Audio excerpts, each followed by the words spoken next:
Masters మరి ఈరోజు నేను నా అనుభవాల్ని ధ్యాన ప్రచారంతో మొదలు పెడతానండి. ముందుగా మనందరి జగద్గురువైన డాక్టర్ బ్రహ్మర్షి పితామహ సుభాష్ పత్రిజీ గారికి ఆత్మప్రణామాలు. మరి నేను ఈ ధ్యానంలోకి రావడానికి కారణమైన శ్రీ మునిబాబు గారికి ఆత్మప్రణామాలు. మరి అలాగే మన జూమ్‌లో పార్టిసిపేట్ అయిన మాస్టర్లందరికీ, యూట్యూబ్‌లో వీక్షించే మాస్టర్లందరికీ కూడా ఆత్మప్రణామాలు. మరి ఈ యొక్క జ్ఞానాన్ని పంచుకునే అవకాశం ఇచ్చిన మహోత్తర ఫౌండేషన్ ఫౌండర్ రంగనాథ్ సార్ గారికి, లలిత మేడం గారికి, టీమ్ వర్క్ అందరికీ కూడా ఆత్మప్రణామాలు తెలియపరుచుకుంటున్నాను masters. Thank you so much. మరి డిసెంబర్ 21వ తారీఖు నుంచి 31వ తారీఖు వరకు హైదరాబాద్‌లోని కైలాసపురి కర్తాల్లో మరి ధ్యాన మహాచక్రం అనేది నిర్వర్తించబడుతుంది మాస్టర్స్. అందరం కూడా ఈ యొక్క 10 రోజులు ఎవరికి అనుకూలమైన విధంగా ఉంటే 10 రోజులు కావచ్చు, 2 రోజులు కావచ్చు, కనీసం ఒక్క రోజైనా కావచ్చు. అవకాశం ఉన్నవారు ఏమాత్రం ఉన్నా కూడా ఎవరు చేయదలుచుకోవద్దు మాస్టర్స్. మరక్కడ వసతి సౌకర్యాలు గానీ, భోజన సౌకర్యాలు గానీ, మరక్కడ వచ్చిన మాస్టర్లందరూ కూడా ఎంతో వాళ్ళ ఆత్మజ్ఞానం మనకు పంచడానికి కానీ సంసిద్ధంగా ఉన్నారు. మరి మనం కూడా అంతే సంసిద్ధంగా ఉండాలి మాస్టర్స్. ఎందుకంటే వాళ్ళు మనందరి కోసం మరి ధ్యాన మహాచక్రాలు ఏర్పాటు చేసి, ఈ సామూహిక ధ్యానాలు ఏర్పాటు చేసి, మరి సామూహిక ధ్యానాల్లో అద్భుతమైన శక్తి మనం తీసుకోవచ్చని చెప్పి అందరికి తెలియపరిచి, పైపిచ్చి ఇప్పుడు ధ్యానం అని చెప్పి చేస్తూ ఉన్నాం. అసెన్షన్ ధ్యానం చేస్తూ ఉన్నాం. ఎందుకు కోట్ల ప్రజలు టైం ఒకేసారి ధ్యానం చేయటం వల్ల అద్భుతమైన ఉన్నత లోకాల నుంచి ఉన్నతమైన వాసులు మనందరికీ కూడా వర్షంలాగా మనకి ప్రవహింపజేస్తున్నారంటండి శక్తిని. ఆ వర్షం ద్వారా వచ్చే ఆ శక్తిని మనం ఎంత అందిపుచ్చుకుంటే అంత ఎవరు పుచ్చుకున్నా అంటే ఎవరికి అవకాశం ఎంతుందో అంత తీసుకునే ప్రయత్నం ఖచ్చితంగా చేయాలి మాస్టర్స్. మరి నేను కూడా లాస్ట్ ఇయర్ ఫస్ట్ నేను ఈ ధ్యానంలోకొచ్చి సుమారుగా 3.5 సంవత్సరాలు దాటింది. ఫస్ట్ టైమ్ అనమాట నేను లాస్ట్ ఇయర్ వెళ్ళటం నేను ధ్యాన మహాచక్రానికి. ఫస్ట్ టైమే నాకు పెద్ద మిరాకిల్ చూయించారు పత్రి సార్.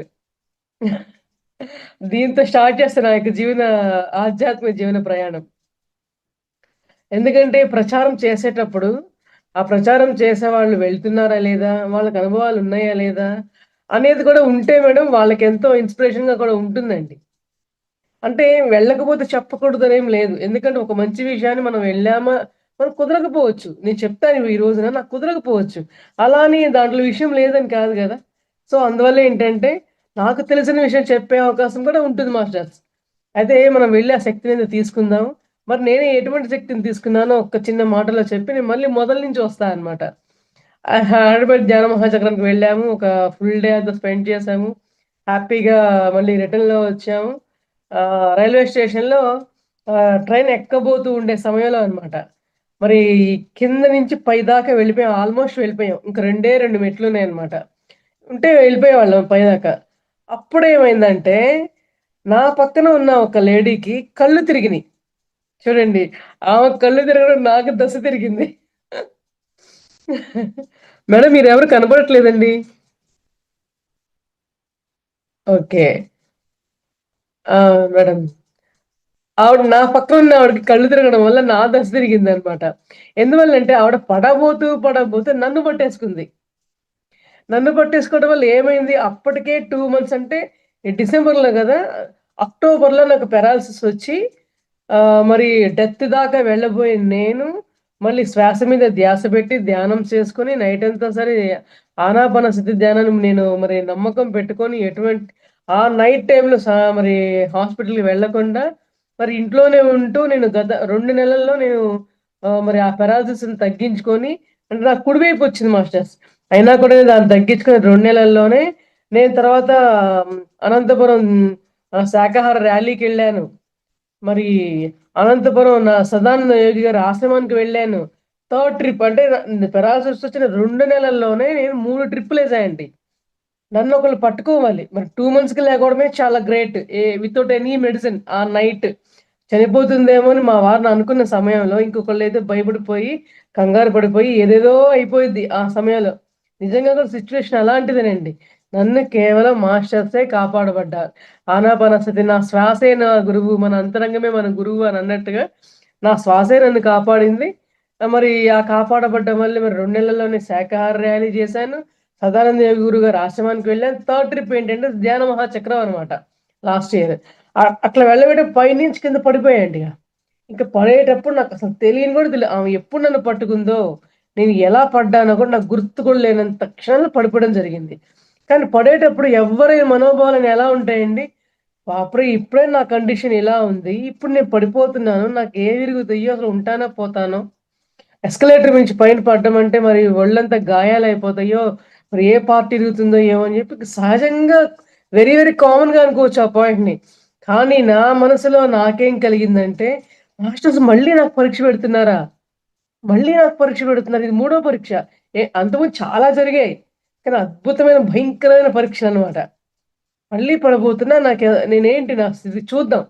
నవ్వుకుంటున్నాడు. ఎవరు చెప్తే నమ్మరేమో నేను నవ్వుకుంటున్నా లోపల. ఏమైపోతానో చూస్తా. ఇదే నా చివరాఖరి మాస్టర్స్ ఇచ్చే పరీక్ష అనుకున్నాను మాస్టర్స్. ఇక లాస్ట్ మెట్టు వచ్చేసరికి అక్కడ ఎవరో ఉండి చూసి లిఫ్ట్ స్విచ్ ఆపేసరికి లిఫ్ట్ ఆగిపోయిందనమాట. ఆ లిఫ్ట్ గనుక ఆగకపోయి ఉంటే గ్యారంటీ నేను చెప్పగలిగేదాన్ని కాదేమో ఉంటానో, పోతానో అని. ఎందుకంటే ఆ మెట్లు రొటేట్ అవుతా ఉంటాయి కదా! రన్నింగ్‌లో ఉన్నప్పుడు మెషిను. సో, అట్లాంటి సిట్యుయేషన్‌ని నేను ధ్యాన మహాసగరంకెళ్ళినప్పుడు నేను ఫేస్ చేయడం జరిగింది మాస్టర్స్. మరి అట్లాంటప్పుడు ఎవరైనా సరే నేను ఎంతో మందిని చూసాను. ధ్యానం చేయడం మొదలుపెట్టిన తర్వాత నాకు ఆ కష్టాలొచ్చాయి. ఇంకా కొత్త కొత్త కష్టాలొచ్చాయి. నాకెటువంటి లాభం లేదు అని ధ్యానం మానేసిన వాళ్ళని నేను ఇంతమందిని విన్నాను మాస్టర్స్. అయన్నీ గుర్తొచ్చినియి. కానీ అప్పుడు నాకేమనిపించిందంటే, ఇట్లా నేనెట్లా ఫేస్ చేస్తానో, నువ్వెలా తీసుకుంటావు ఈ సిట్యుయేషన్ అని తెలుసుకోవడం కోసమే నాకు పరీక్ష పెట్టారేమో. అంటే నేను నిలుస్తానా? డ్రాప్ అయిపోతానా? అని నాకు పెద్ద పరీక్ష ఇదని జెప్పి అనుకున్నాను మాస్టర్స్. ఒక్కటే అనుకున్నా. అస్సలు డ్రాప్ అయ్యే ప్రసక్తే లేదు. ఇంకా నా సాధన తీవ్రతరం చేయాలి అనుకోవడం జరిగింది.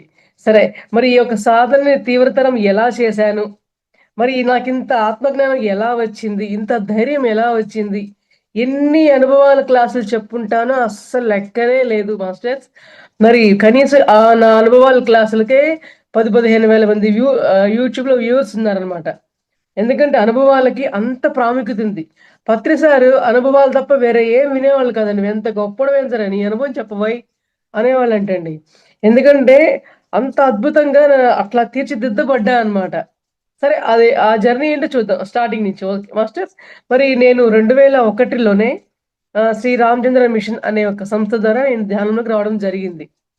కానీ అంతకంటే ముందు 2, 3 సంవత్సరాల క్రితం నుంచే నా యొక్క ధ్యాన ప్రయాణం ఎలా జరిగిందంటే అప్పుడు నాకు 15, 16, 7 ఆ ఏజ్‌లో ఉండుంటా నేను మాస్టర్స్. అంటే 10థ్ క్లాస్, ఇంటర్ ఆ ఏజ్‌లో అన్నమాట. సో, శివాలయం టెంపుల్‌కి వెళ్ళినప్పుడు గాని, మరి ఆంజనేయ స్వామి టెంపుల్‌కెళ్ళినప్పుడు గాని, నాకనిపించేది శివాలయం గుడికెళ్ళినప్పుడు అందరేమో మరి ఆయనకి అభిషేకాలు చేస్తారు, పూజలు చేస్తారు. మరి ఆయనేంటి ఇట్లా ధ్యాన ముద్రలో కూర్చున్నారు అని చెప్పి నాకనిపించేదన్నమాట.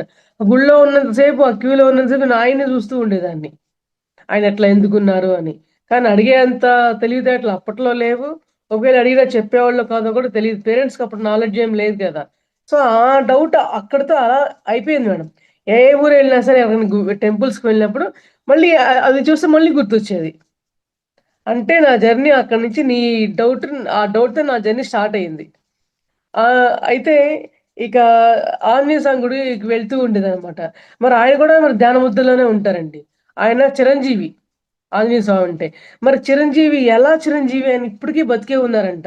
ఎలా బతికే ఉంటారు? మరి ఆత్మ అంటే ఏంటో ఇప్పటికి తెలీదు. అప్పుడేం తెలుస్తుంది 15 ఏళ్ల వయసులో ఉన్నప్పుడు. మరి ఎలా చిరంజీవత్వం వచ్చింది ఆయనకి ఇప్పుడు తెలుస్తాయన్నమాట అవన్నీ కూడా. సో, అట్లా ఈ ఆంజనేయ స్వామితో, ఈ యొక్క పరమశివుడితో నాకున్న కాంటాక్ట్ అనేది అక్కడి నుంచే స్టార్ట్ అయిందండి. మరలా ఇంకా ఏంటంటే నా పుట్టుకతోనే నేను థైరాయిడ్ ప్రాబ్లమ్‌తో పుట్టా అన్నమాట.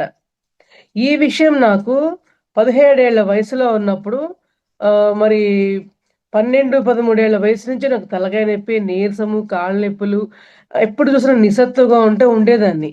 అప్పుడు ఎయిత్ క్లాస్ అలా చదువుతున్నాననమాట. అమ్మ వాళ్ళు అనుకునేవాళ్ళు ఏంటి స్కూలుకెళ్ళే ఏజ్ కదా! ఏమన్నా సాకు చెప్పడం కోసం ఆ నొప్పి, ఈ నొప్పి అంటుందా ఏంటి అని చెప్పి అనేవాళ్ళు. నేనేమనేదాన్ని అంటే మీ పిల్లల మీద మీకు నమ్మకమే లేదా?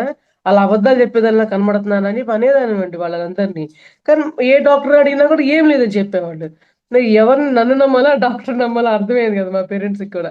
సో, అలా కాలం గడిచిపోతూ వస్తుంది మాస్టర్స్. మరి 17 ఏళ్ల ఏజ్‌లో ఉన్నప్పుడు నాకు థైరాయిడ్ గ్లాండ్ పుట్టుకతోనే అందరికి ఇక్కడుంటుందండి థైరాయిడ్ గ్లాండ్. బటర్‌ఫ్లై షేప్‌లో ఇలా ఉంటుందంట. సో, నాకెలా ఉందంటే, ఈ గొంతు మీద ఇక్కడ రౌండ్ బాల్‌లా ఉందనమాట. రౌండ్ బాల్‌లా ఉంటే ఎందుకిట్లా రౌండ్ బాల్‌లా ఉందని చెప్పి టెస్ట్‌లు చేస్తున్నారే తప్ప, అదేంటో ఎవ్వరు కనీసం 7 ఇయర్స్ వరకు అది డౌట్ క్లారిఫై అవ్వలేదండి. ఎన్ని మెడిసిన్స్ వాడుంటానో, ఎంత కథ జరిగిందో, మరి నా స్టడీ లైఫ్ అంతా స్పాయిల్ అయిపోయింది ఆల్‌మోస్ట్ చెప్పాలంటే ఆ సమయంలో. సో, 17 ఇయర్స్ ఏజ్‌లో ఉన్నప్పుడు నాకది హైదరాబాద్‌లో చెక్ చేయించుకున్నప్పుడు థైరాయిడ్ గ్లాండ్ నాకు పుట్టుకతోనే ఇక్కడ పుట్టిందంట. అంటే ఇక్కడ పుట్టాల్సిన ప్రదేశం కాదు. ఒకేళ ఉన్నా కూడా దానివల్ల క్యాన్సర్‌లు రావడం కానీ, రకరకాల అనారోగ్య సమస్యలతో పైపెచ్చు అదే కాకుండా ఆ వ్యక్తి ఎదుగుదలలో గూడా ఏ మార్పులు ఉండవంటండి. అంటే ఇప్పుడు మనం మరుగుజ్జులను చూస్తున్నాం కదా! సో, మరుగుజ్జులు ఎలా ఎదగకుండా ఉంటారో అలా ఉండేదాన్నంట. అంటే నా యొక్క కండిషన్ అలాంటిది.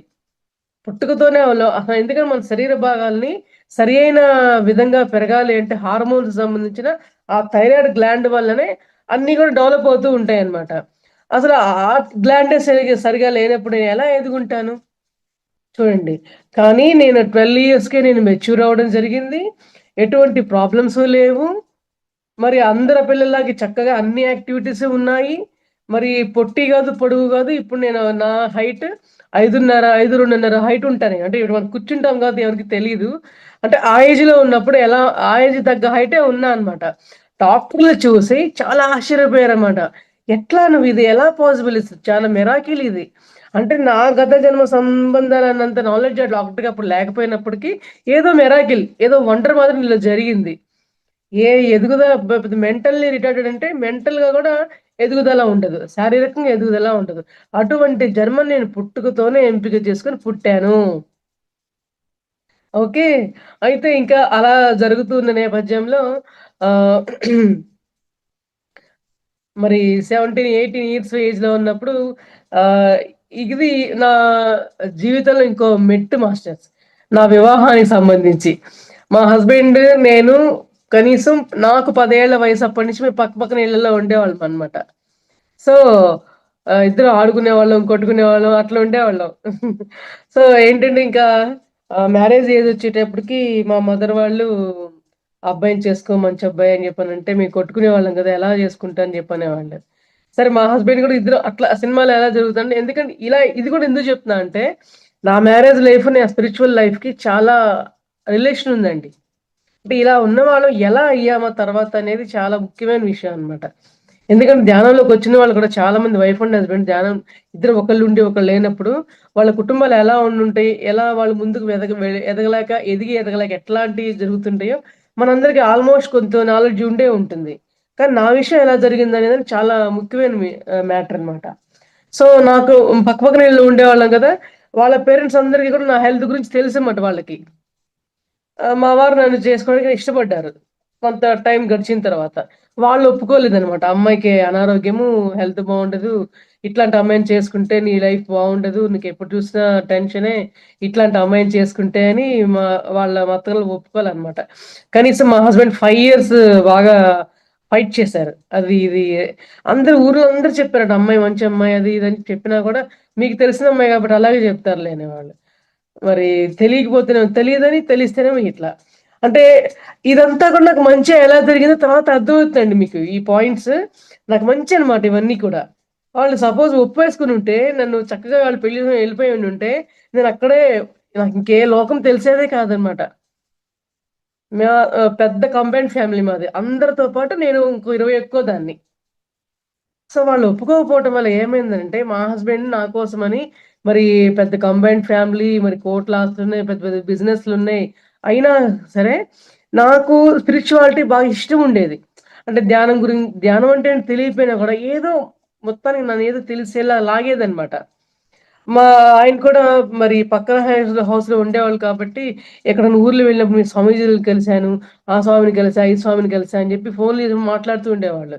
ఎవరైనా అసలు లవర్స్ అయినప్పుడు ఏం మాట్లాడుకుంటారు అని చెప్పి చుట్టుపక్కలోళ్ళు అబ్జర్వ్ చేస్తూ ఉన్నప్పుడు వాళ్ళు అబ్జర్వ్ చేస్తే ఇవన్నీ వినపడుతూ ఉండేవన్నమాట. ఎప్పుడన్నా కామెడీగా. ఏంటి మీరు ఫోన్‌లు మాట్లాడుకునేది స్వామీజీల గురించి, ధ్యానం గురించి అసత్సంగంలో ఏం చెప్పారు? ఇయ్యా? మీరెక్కడో పెద్ద కొత్తగా వింతగా ఉంది అని మమ్మల్నందరిని ఆడపట్టించేవాళ్ళండి. అంటే ఈ స్పిరిచ్యువల్ లైఫ్ అక్కడే ఉంది. అప్పట్లో ఆ విలువ మాకు తెలియకపోవచ్చు.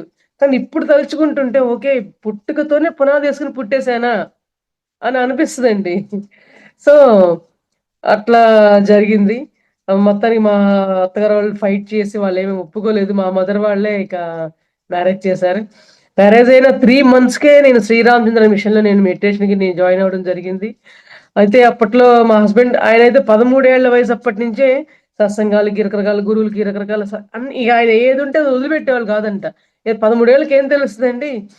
అంటే 10 ఏళ్ల వయసు నుంచే ఒకళ్ళ కుటుంబాల్లో చాలా కష్టాలుండేయంట ఫైనాన్షియల్‌గా. సో, ఆయన ఎందుకంటంటే అందువల్ల ఏంటి స్పిరిచ్యువల్‌గా ఆ వయసు నుంచి ఎదగడం జరిగింది. సో, ఆయన మెంటాలిటీ తగ్గట్టుగా నేను గూడా ఉండేసరికి ఇద్దరికీ అట్లా సెట్ అయితా వచ్చిందనమాట. సో, అట్లా జాయిన్ అయిన తర్వాత ఒకటి గురువులు మన యొక్క తలరాతను మారుస్తానికి ఎవరి వల్ల కాదు భూమి మీద. గురువుల వల్లే సాధ్యము. నువ్వు గురువుని నమ్ముకో, నువ్వు ధ్యానం చెయి అన్న మాటే నా మైండ్‌లో స్టేబుల్ అయిపోయింది మాస్టర్స్. సో, పిల్లలే పుట్టరు. నీకు చాలా చాలా అనారోగ్య సమస్యలుంటాయి అని డాక్టర్లు నాకు సర్టిఫికేట్ ఇచ్చేసారు. మా హస్బెండ్ పిల్లలు పుట్టకపోయినా పర్వాలేదనే ఉద్దేశంతో నన్ను ఇంట్లో నుంచి వదిలిపెట్టేసి నా కోసం వచ్చి త్యాగం చేశారాయన. సో, నేనొకటే అనుకున్నా. నా కోసం ఆయన ఇంత త్యాగం చేశారు కాబట్టి నేను సాధన మీద దృష్టి పెట్టాలి బాగా. ఆయనేం చెప్తే అది చేయాలి. అలాగే చేశాను. పిన్ టు పిన్ చేశాననమాట. 1 ఇయర్ కల్లా నేను కన్సీవ్ అవ్వడం జరిగింది. బాబు 1 ఇయర్ కూడా కాలేదు సెకండ్ బాబు. అంటే ఇద్దరు పిల్లలు పుట్టారు. అది వండర్ ఏ మెడిసిన్ వాడలేదు. పిల్లలు పుట్టడానికి మరి పేరెంట్స్ ఏంటో తెలిస్తే మీకు తెలుసు కదండీ! ఆ మెడిసిన్‌కెళ్ళు, ఈ డాక్టర్ దగ్గరికెళ్ళు, ఆ టెస్ట్‌లు చెయి, ఈ టెస్ట్‌లు చెయి అంటే నేను ఏ టెస్ట్‌కి వెళ్ళలేదు.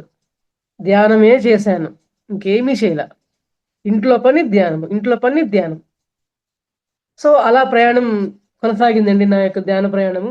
ఇంకలా జరుగుతూ ఉండగా డెవలప్ అవుతూ ఉన్న ఇంక పిల్లల్ని పిల్లల్ని ఎలా పెంచుకుంటూ వచ్చానంటే మరి చిన్న చిన్న ఇద్దరు కూడా 1 ½ ఇయర్ ఏజ్ గ్యాప్ ఇద్దరు పిల్లలకి కూడా. వాళ్ళిద్దరి పిల్లలు ఒకళ్ళు నిద్రపోతుంటే, ఒకళ్ళు స్కూలుకెళ్తే, వాళ్ళు వంట టైంలో వాళ్ళు పక్కన పడుకోబెట్టుకొని, ఒళ్ళో పడుకోబెట్టుకొని నేను ధ్యానం చేసేదాన్నండి. వాళ్ళు మామూలుగా అయితే పిల్లల తల్లులు ఏం చేస్తారంటే, వాళ్ళు నిద్రపోయిన తర్వాత పనులు చేసుకుంటూ, మళ్ళీ వాళ్ళు నిద్ర లెగిసి గొడవ చేస్తారని చెప్పి అట్లా చేసుకుంటాం కదండీ మామూలుగా అయితే. కాదు పనే ఉంది ఏదైనా ఎప్పుడైనా చేసుకోవచ్చు అనే ఉద్దేశంతో కావాలంటే ఒట్టి పప్పైనా వండుకొని తినొచ్చు. పిల్లలకి ఇది ఎందుకు ధ్యానం విలువ తెలిసిన దాన్ని ధ్యానం అప్పుడే నాకు ఇద్దరు పిల్లలు పుట్టారు కాబట్టి, వాళ్ళ జీన్స్‌లో కూడా ఆ యొక్క కణాలు గ్యారంటీ ఉంటాయి. మాస్టర్స్ ఇచ్చిన పిల్లలు వీళ్ళు అని చెప్పని వాళ్ళు ఒళ్ళో పడుకోబెట్టుకొని కంపల్సరీ ఇద్దరు పిల్లలు ఇట్లా అటు ఇటు పడుకోబెట్టుకొని ఇట్లా చేతులు పెట్టేదాన్ని. హీలింగ్ లాగా ఇట్లా చేతులు పెట్టి, నేను కళ్ళు మూసుకొని ధ్యానంలో కూర్చునేదాన్ని. అట్లా పెంచుకుంటూ, పెంచుకుంటూ వచ్చాము. మరి థర్డ్ క్లాస్, ఫిఫ్త్ క్లాస్ వచ్చేటప్పటి నుంచి గూడా ఒక 6, 7 ఇయర్స్ వాళ్ళని ప్రతి సమ్మర్ హాలిడేస్‌లో పిల్లలకు సంబంధించిన క్యాంప్స్ ఉండేవి. స్పిరిచ్యువల్ క్యాంప్స్ ఉండేవన్నమాట. దాంట్లో అన్నీ ఉంటాయి. ఆత్మజ్ఞానం అంటే ఏంటి? వాళ్ళ వయసుకి ఆత్మజ్ఞానం అంటే ఏంటి? అనే విషయాలతో పాటు దేశభక్తి గీతాలు, కథలు, గేమ్స్ అట్లా ప్రతిదీ అన్నమాట. అంటే వాళ్ళకి ఆ వయసు నుంచే అది కొత్తదనం లేకుండా పెద్ద వయసొచ్చేసరికి అదొక వింత లేకుండా ఉండటం కోసం అలవాటు చేసేయడం జరిగింది మాస్టర్. మరి వాళ్ళతో పాటు మేము వెళ్ళేవాళ్ళం, నేను వెళ్ళేదాన్ని, అట్లనే ఉండిపోయేదాన్ని. అట్లా వాళ్ళని గూడా నాకది గమ్మత్తు చూడండి. ప్రతిసారి ఎవరి వయసు ఎంతుందో అంతసేపు ధ్యానం చేయమని చెప్పి అంటుండేవాళ్ళు కదా! నాకు ఆ విషయాలేమి తెలీవు. కాకపోతే నేను ధ్యానం చేశాను కాబట్టి, మంచిది కాబట్టి ఒక 5 మినిట్స్ చేపిస్తూ ఉండేదాన్ని. అట్లా వాళ్ళకి ప్రతిదీ అలవాటు చేయడం జరిగింది మాస్టర్స్.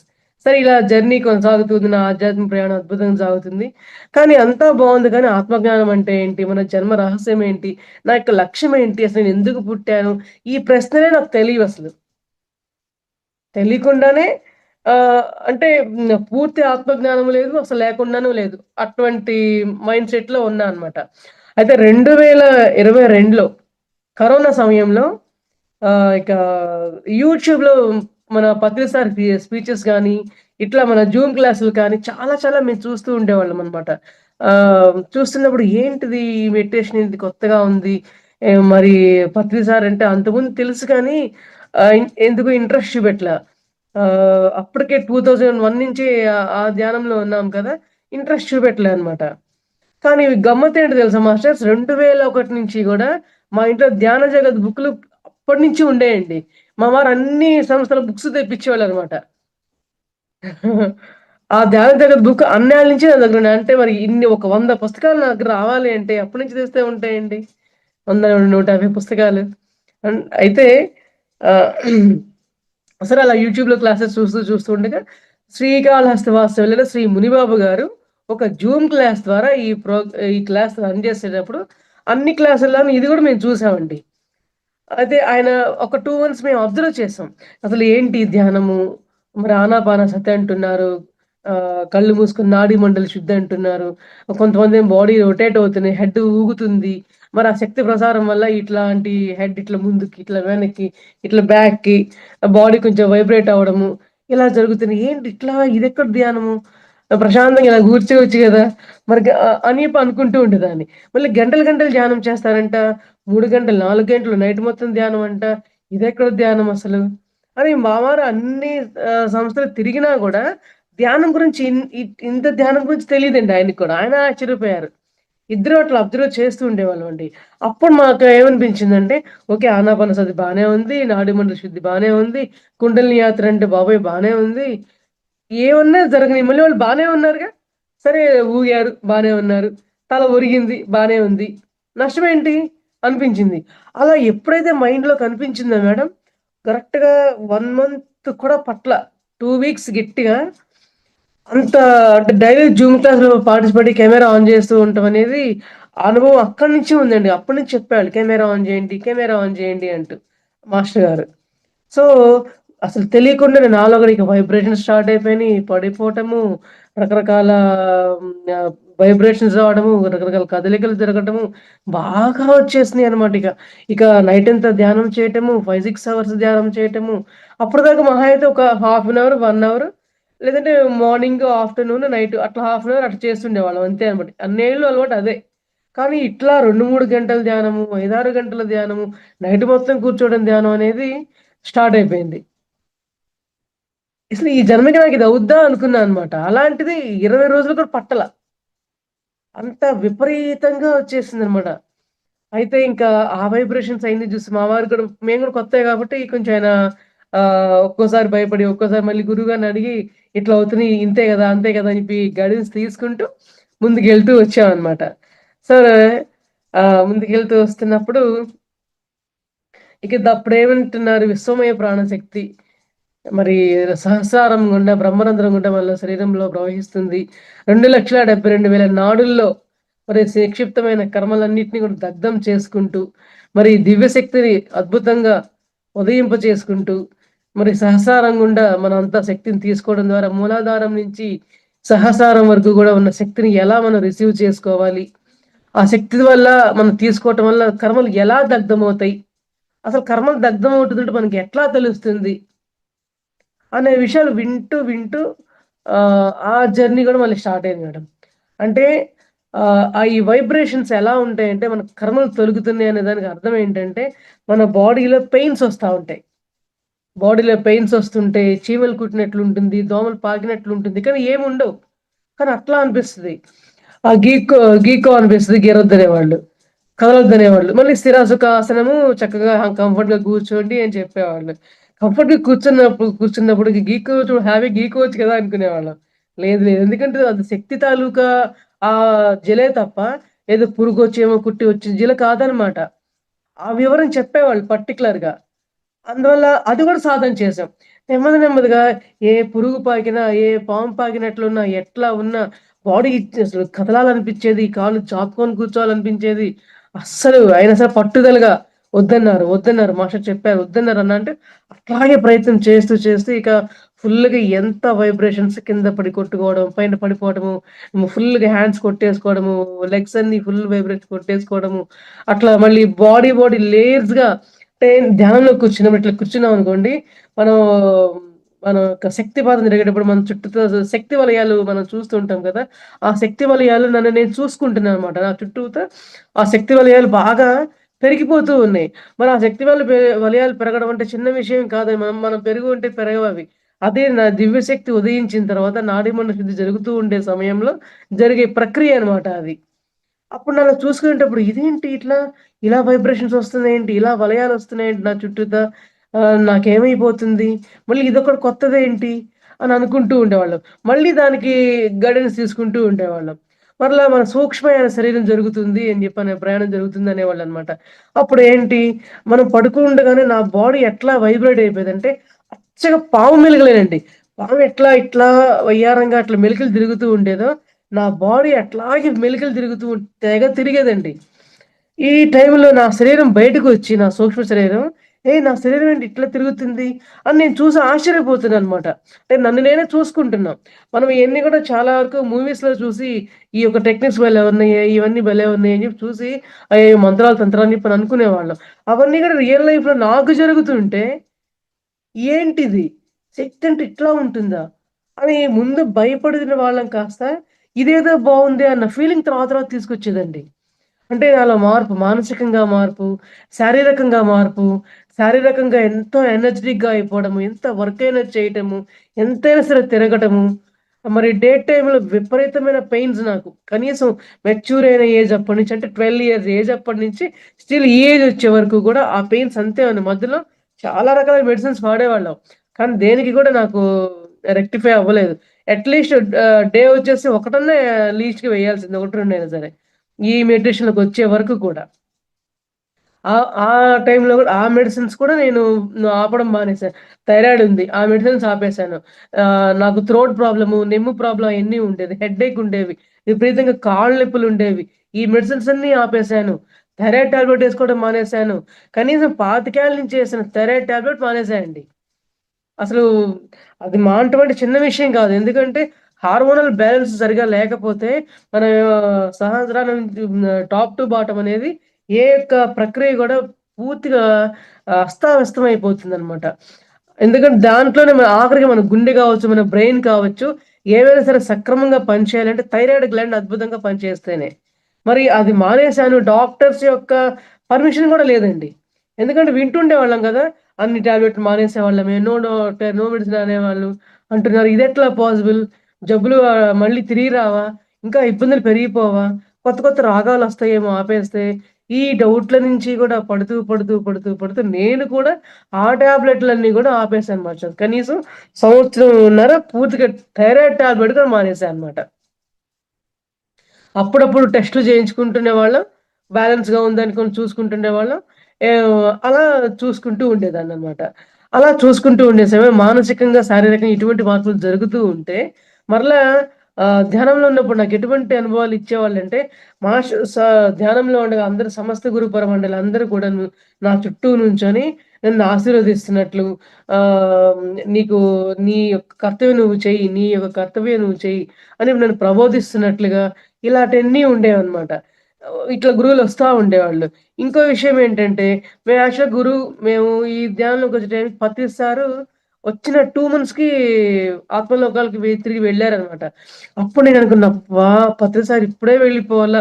ఒక్కసారన్నా కలుద్దాం అని చెప్పని అనుకుంటున్నానే. ఎట్లాగబ్బా! ఇప్పుడే ఇవ్వాలా? అని చెప్పని భలే బాధపడిపోయాననమాట. అప్పటిదాకా ఆయన గురించి ఒక అవగాహన కూడా లేని దాన్ని, ఇంత ప్రేమ ఒక్కసారిగా ఎలా పుట్టుకొచ్చేసింది నాకు? అని ఆశ్చర్యపోయా. అంటే అప్పటిదాకా నాకేమీ నాలెడ్జ్ లేదు కాబట్టి, ఏమి ఎమోషన్ లేదు. గురువు పట్ల ఏ ఎమోషన్ లేదు. కానీ అన్ని విషయాలు తెలిసిన తర్వాత మరి ఈ గురువు ఇంత జ్ఞానం మనకి అందించబట్టే గదా! మనం ఎన్ని నేర్చుకుంటున్నాం అని తెలిసిన తర్వాత ఆయన్ని చూడాలి, ఆయన్ని కలవాలనే యొక్క బుద్ధి కలిగిందనమాట. సో, ఆయన మరి కాలం చేసిన తర్వాత మరి ఎట్లాగబ్బా అని బాధేసింది. సరే ఏం చేసిందంటే ధ్యానంలో కూర్చున్నప్పుడు సార్ మరి పత్రి సార్ కనపడ్డారని, పత్రి సార్ జ్ఞానం ఇచ్చారని, ధ్యానంలో ఎన్నో అనుభవాలిచ్చారని, ఎంతో శక్తి ప్రసారం చేశారని అందరూ చెప్తూ ఉంటారు. మరి మీ వీడియోస్ నేను వింటూ ఉన్నాను. మరి నాకేమో మిమ్మల్ని కలిసే అదృష్టం లేకుండా పోయింది. మీరేమో ఆత్మలోకాలకు వెళ్ళిపోయారు. మరి నాకెట్లా వాళ్ళందరికీ అనుభవం ఉంది. నాకు కూడా మీకు ఏదో ఒక శక్తి మీకు తెలియపరచండి.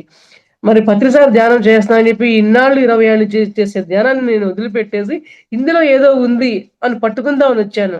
నాకు తెలియపరచండి అని చెప్పి నేను అనుకున్నాను మాస్టర్.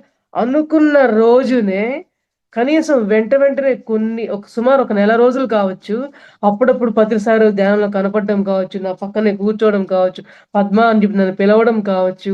ఎప్పుడైనా నేను ధ్యానానికి నిద్ర లేవడం లేట్ అయితే పద్మ లే అన్నట్టుగా నన్ను తట్టి లేపడం కావచ్చు. ఒకవేళ దానికి కూడా బద్ధకిచ్చి తెలియకపోతే గనక చీమలతో కుట్టించినట్టుగా, దోమలతో ఇట్లా గీకిచ్చినట్లుగా అలా కూడా చేసేవాళ్ళండి.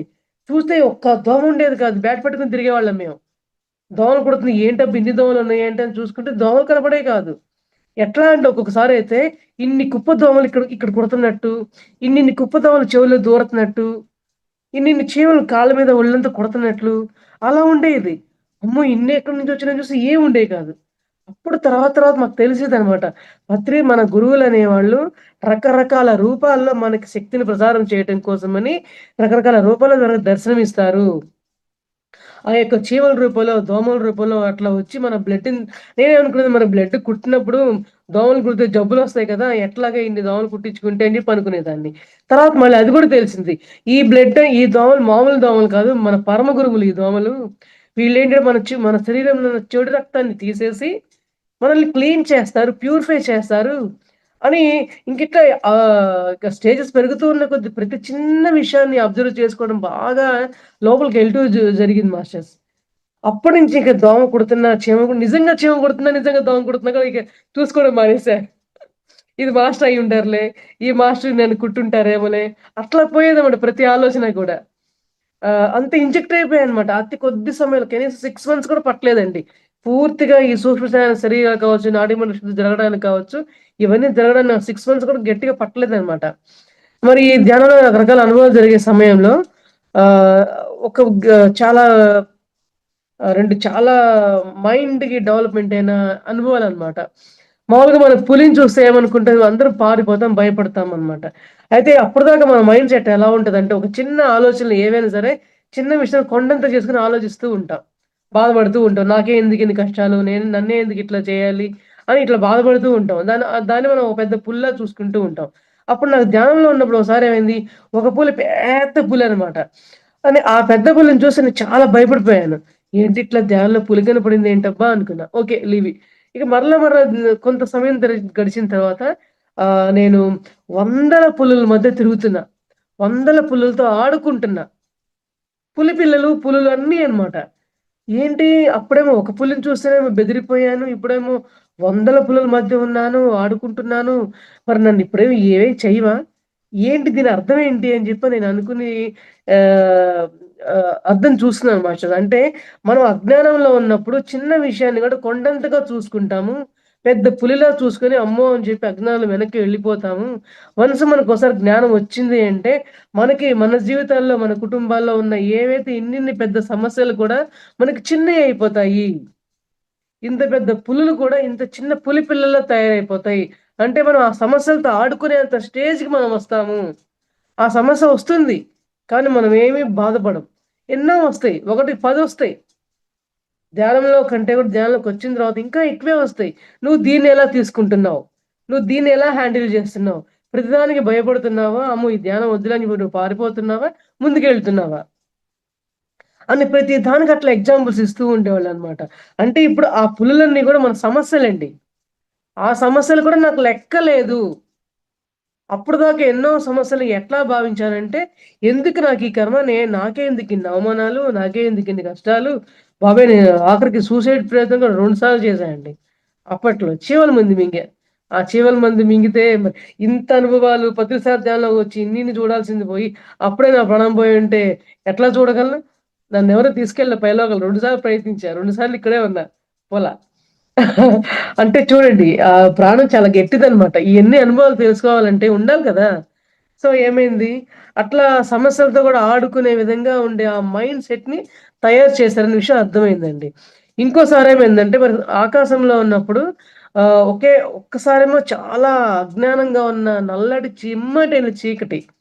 ఇంకొక పక్కేమో ఎట్లా అంటే పెద్ద ఆకాశం నిండా గోల్డెన్ కలర్‌లో ఉన్న వన్నె రంగులో ఉన్న ఆకాశం అన్నమాట. ఏమవుతుంది పక్షులన్నీ కూడా ఈ యొక్క అజ్ఞానంలో ఉన్న నల్ల చీకట్లో నుంచి నల్లగా ఉన్న పక్షులు కాస్త ఇటు పక్కన వచ్చేసరికి గోల్డెన్ కలర్ కల పక్షులుగా మారిపోయినాయన్నమాట. ఇట్లా నల్లగా ఉన్న పక్షులు గోల్డ్ కలర్‌లో తయారైపోయినాయేంటి? ఆకాశం ఏంటి సగం నలుపుగా ఉంది, సగం గోల్డ్ కలర్‌లో ఉందేంటి ఆకాశం అని అనుకునేదాన్ని. అంటే మరి ప్రతిదీ అనుభవమే గదండీ! అప్పుడు నాకు మళ్ళీ మాస్టర్స్ ఏం తెలిపారంటే, "నువ్వు అజ్ఞానంలో నుంచి జ్ఞానంలోకి వైపు అడుగు పెట్టావు. నీ అజ్ఞానమే నీ చీకటి. నీ యొక్క జ్ఞానమే నీ యొక్క వెలుగు. నువ్వు ప్రకాశవంతమైన జీవితంలో అడుగు పెట్టావు గాబట్టి నీకంతా ప్రకాశవంతంగా కనబడుతుంది. ఈ ప్రకాశం అంతకుముందు ఉంది.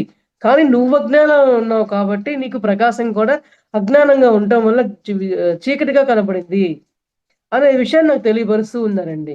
అంటే రాను రాను ఏమైందంటే నా అంతరంగానికి నేనే ప్రశ్న వేసుకుంటే నాకే ఆన్సర్ ఇచ్చే విధంగా నేను తయారవ్వడం జరుగుతుంది. అప్పటిదాకా ఏం చేసేదాన్ని, మాస్టర్ ఇది ఇట్లా వచ్చింది, ఇదేమర్థము? మాస్టర్ ఇదొచ్చింది, ఇదేమర్థము అని ప్రతి చిన్న దాన్ని ప్రశ్నల మీద ప్రశ్నలు వేస్తూ ఉండేదాన్ని. మాస్టర్ అన్నారు నన్ను, "ఓకే. నువ్వు అడుగుతున్నావు మంచిదే. ప్రశ్నలు రావడం. కానీ నువ్వు ప్రతి చిన్న సమస్యకి గూడా అదేంటి, ఇదేంటి అని అడగకుండా నువ్వు ప్రశ్నేసుకో. నీ అంతరంగంలో నువ్వు ప్రయాణం చెయ్యి. నిన్ను నువ్వు తెలుసుకో" అని చెప్పేవాళ్ళు. ఓహ్! ఇది గూడా మళ్ళీ పెద్ద టాస్క్ లాగే ఉంది. ఇదెట్లా తెలుసుకుంటావబ్బా? నాకే ఆన్సర్ ఎట్లా వస్తదబ్బా? అని మళ్ళీ భయపడ్డా అనమాట. లేదు లేదు, మరి ఇప్పటిదాకా వచ్చా గదా! ఇయన్నీ గూడా అట్లా తెలుసుకుంటూ వచ్చాను కదా! ఈ అంతరంగ ప్రయాణం ఏంటో చూద్దాం. మాస్టర్స్ నాకు ఈ అంతరంగ ప్రయాణం ఏంటో తెలపండి. నా అంతరంగానికి నాకేదన్నా అనుమానం వస్తే నాకు వెంటనే మీరు నాకు ధ్యానంలో ఆన్సర్‌లివ్వండి. మరి నా ఆన్సర్ నన్నే వెంటనే మరి ఆ మార్పుకి తీసుకొచ్చేలాగా నన్ను తయారు చేయండి. మరి నా వల్ల ఎందరికో మరి ఆత్మజ్ఞానం పంచే ఆత్మజ్ఞానురాలిగా నన్ను తయారు చేయండి. ఈ ధ్యానాన్ని నేను ఎంతో ప్రచారం చేయాలి. ఆ ప్రచారం చేయదగ్గట్టుగా ఆ యొక్క జ్ఞానాన్ని ఆ యొక్క జ్ఞానవంతురాలిగా నన్ను తయారు చేయండి. మరి నా మాస్టర్స్ నాకిట్లా నీకు శక్తులు రెడీగా ఉన్నాయి. నువ్వే తీసుకోవాలి అని చెప్పి అంటుండేవాళ్ళు. ఈ యొక్క భావనలన్నిటికి గూడా నా యొక్క సొంత అనుభూతి పరంగా నాకు తెలియపరచండి అని అట్లా అనుకోవటం, మళ్ళీ ఆ విధంగా మొదలుపెడుతూ ఉన్నాను మాస్టర్స్. ఆ విధంగా అనుకోవడం మొదలుపెట్టిన తర్వాత నుంచి గూడా ఇక నాకు ప్రతి చిన్న విషయానికి ఎవ్వరిని గూడా అడిగి తెలుసుకోకుండా ధ్యానంలో కూర్చొని, ఓకే. ఈ పరీక్ష ఎందుకొచ్చింది? ఈ అనుమానం ఎందుకొచ్చింది? దీన్ని ఇట్లా అంటారు అని అప్పట్లో మళ్ళీ స్వాధ్యాయాలు అలవాటు పడ్డాయి. సజ్జన సాంగత్యాలు అలవాటు పడిన తర్వాత అప్పుడు ధ్యానము, స్వాధ్యాయం, సజ్జన సాంగత్యం ద్వారా మన యొక్క అజ్ఞానం తొలగిపోయి, మనం జ్ఞానవంతులుగా జీవిస్తామనే విషయం నేను తెలుసుకోవడం జరిగింది మాస్టర్స్. ఇదంతా కూడా నాడీ మండల శుద్ధిలో భాగమేనండి. ఈ జ్ఞానం రావడం అనేది ఆషామాషి విషయం ఏం కాదు. మరి నాడీ మండల శుద్ధి జరగడం అంటే ఏంటి? కుండలిని యాత్ర జరగడం, కుండలిని రేజ్ అవ్వడం అంటే ఏంటి? అన్న విషయం తెలుసుకుంటే, ఈ యొక్క కుండలిని రేజ్ అయ్యే విషయంలో మాస్టర్స్ ప్రతి ఒక్కళ్ళకి గూడా ఈ కుండలిని రేజ్ అవ్వాలి, అవ్వకూడదని రూల్ లేదండి. దీని గురించి పర్టిక్యులర్‌గా అందరూ కూడా అబ్జర్వ్ చేసుకోవాలి. ఈ యొక్క కుండలిని రేజ్ అయ్యే సందర్భాల్లో మన బాడీలో జరిగే ఆ యొక్క వైబ్రేషన్స్ ఎలా ఉంటాయంటే, ఒక్కొక్కరికి ఒక్కోలా ఉంటాయి. చాలా మంది కుండలిని రేజ్ అంటే భయపడతారు. కానీ ఈరోజు నేను క్లారిటీ ఇస్తాను మాస్టర్స్, అర్థం చేసుకోండి. కుండలిని రేజింగ్ ప్రతి ఒక్కళ్ళకి ఒక్కటేలాగానే ఉండదనమాట. ఒక్కొక్కళ్ళకి ఒక్కోలా ఉంటుంది. కానీ అది తట్టుకోవడం కొంచెం కష్టమే అయినప్పటికీ, చాలా కష్టమే అయినప్పటికీ, మనం గనక మన యొక్క సీనియర్ మాస్టర్‌ల యొక్క అనుసంధానంలో గనక సజ్జన సాంగత్యంలో గనక నిరంతరం ఉంటూ ఉంటే, దాని నుంచి మనం బయటపడడం అనేది ఖచ్చితంగా జరుగుతుందండి. నేను నా ఎక్స్‌పీరియన్స్ దాన్ని చెప్తా అనమాట. ఓకే. నాకెలా జరిగిందంటే, మరి మన సహస్రారం నుంచి మూలాధారం వరకు గూడా ప్రతి ఒక్క పార్ట్‌లో మరి సహస్రారంలో మన లోపల మన యొక్క నాడీ శుద్ధి ఎలా ఉంటుందంటే, నాడీమణుల యొక్క కట్ట అంటే పురుకోస కట్ట ఉంటది చూసారండి? పురుకోస కట్ట. పురుకోస కట్టలా ఉంటుంది మన బ్రెయిన్‌లో నరాలు ఇయన్నీ గూడా ఎట్లా ఉండేయంటే, ఈ ముడేసి దానన్నిటిని కలిపి ఇట్లా ముడేసి లాగినట్టు ఉండేదండి. ఇక్కడ నాకు. లాగినట్టు ఉండేదనమాట. ఇక అసలు తల పగిలిపోద్దా, ఉంటదా కూడా తెలీదు. ఎందుకంత తలనొప్పొస్తదో అర్థం గాదు. ఫస్ట్ డే అనుభవం నేను చెప్తున్నా అండి. సెకండ్ డే ఈ మొత్తం నాడీమండల శుద్ధి, ఈ కుండలిని యాత్ర మొత్తం నాకొక 2 ఇయర్స్ పట్టింది మాస్టర్స్. కానీ ఈ 2 ఇయర్స్‌లో నా యొక్క జీవన ప్రయాణం అనేది నా పుట్టుకే మారిపోయిందండి. నా పుట్టుక లక్ష్యం ఇదే అని నాకర్థమైంది నాడీమండల శుద్ధి జరగబట్టే. కుండలిని యాత్ర నాకు ఆ రైజింగ్ అనేది నాకు జరగబట్టే నా లక్ష్యం ఏంటో నాకు తెలిసింది. నా జన్మ యొక్క రహస్యం ఏంటో తెలిసింది. గత జన్మలో నేనెవరు, ఇప్పుడు ఎలా జన్మ తీసుకొని ఇప్పుడు నేను ఏం కర్తవ్యం, నా యొక్క కర్తవ్యం ఏంటో నాకు అర్థమైంది. అనేది జరగబట్టే అర్థమైంది మాస్టర్స్. అందువల్ల ఎవరు భయపడకుండా చక్కగా తెలుసుకోండి. ఎవరైనా సరే ప్రయత్నించండి. ఎందుకంటే మరి మరి సహస్రాలు నాకట్లా జరుగుతూ ఉన్నప్పుడు ఇక తర్వాత నెక్స్ట్ కిందకొస్తూ నెమ్మదిగా కళ్ళు 2 గూడా బాగా గుంజి ఆ కనుకుట్లు చేతులోకొచ్చి పడతాయేమోన్నంత నొప్పులొస్తాయన్నమాట. ఇదంతా లాగేస్తా ఉంటది. ఈ చెవులు, ముక్కు, నోరు ఇదంతా అన్నమాట. ఇక మన శరీరంలో పార్ట్‌లు మనం బట్టలెట్లా పిండుకుంటామండి, మన లోపల యొక్క నాడులన్నీ గూడా ఇట్లా పిండేసినట్టుగా చేస్తా ఉండేవాళ్ళన్నమాట. అంటే శుద్ధి జరుగుతూ ఉంటుంది. అయితే తర్వాత ఇక్కడ గొంతు విశుద్ధి చక్రం దగ్గరకొచ్చేసరికి ఏమైందంటే, విపరీతమైన దగ్గు. విపరీతమైన దగ్గు ఎలా ఉంటుంది? మన కుక్క శ్వాసిస్తే ఎలా దగ్గినప్పుడు ఎట్లా ఉంటుంది? ఈ నాలుక బయట పెట్టేసి అది ఎట్లా దగ్గిద్ది కుక్క. కుక్క గురించి తెలిస్తే మీకు తెలుస్తదనమాట. అట్లాంటి శ్వాసలు, అలాంటి దగ్గు కనీసం 3, 4 గంటలొచ్చేదండి. 5, 10 నిమిషాలొస్తేనే 10 సార్లొస్తేనే ఎవరు తట్టుకోలేం. కానీ ఆ సమయంలో తట్టుకునే శక్తి గూడా ఇస్తారు. కష్టము పెడతారు. ఆ కష్టాన్ని తట్టుకునే శక్తి ఇస్తారు. దాని తగ్గ నాలెడ్జి ఇస్తారండి. అంటే ఇక్కడ నాకెందుకు అయన్నీ అవసరం పడ్డాయంటే, నా లోపల ఉన్న అనారోగ్యాలు క్లియర్ అవ్వాలంటే నాకది కావాలి. నాకది కావాలి గాబట్టి, ఆ యొక్క కుక్క శ్వాసలు జరిగే సమయంలో నాకేమయ్యేదంటే, నా గుండెల్లో ఉన్న ఫ్లమ్ము చిన్నప్పటి నుంచి కూడా నాకు ఫ్లమ్ విపరీతంగా ఉండేదనమాట. ఎప్పుడు జలుబు, తలనొప్పి, నీరసము, గుండెల్లో నెమ్ము పేరుకుందని చెప్పి ఎక్స్‌రేలు తీయించటము అట్లా ఉండేదనమాట నా కండిషను. అప్పుడు ఆ దగ్గు ద్వారా ఏమయ్యేదంటే, నా ఫ్లమ్ అంతా బయటకొచ్చేస్తా ఉండేది. ఇక అప్పుడు ఆ సమయంలో మనకి ఇక గుండె దగ్గర గాని, ఈ పొట్ట దగ్గర గాని, ఈ ఈ యొక్క సైడ్ రిబ్స్ అన్నీ గూడా బాగా ఫాస్ట్‌గా వర్క్ జరుగుతా ఉండేదనమాట.